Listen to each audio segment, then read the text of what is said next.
अस्सलामुअलैकुम दोस्तों, माल्टे के फ़वाइद जानिएगा।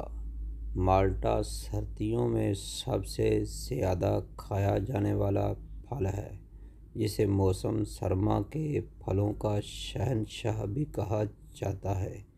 एक तहकीक के मुताबिक माल्टा खाने से इंसान के जिस्म का मुदाफ़ाती निज़ाम मज़बूत होता है और वो बीमारियों से भी महफूज रहता है।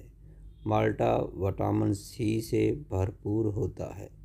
इसे न सिर्फ छील कर इसका जूस पिया जाता है। माल्टे के फ़वाइद: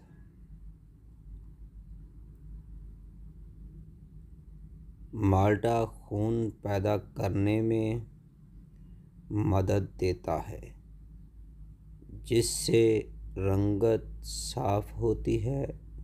इसका रस भूख बढ़ाता है और मैदे की तेज़ाबियत को कम करता है। अगर आपको ये वीडियो पसंद आई है तो सब्सक्राइब ज़रूर कीजिएगा। हकीम सुंदरवी, गोल्ड मेडलिस्ट, 0302।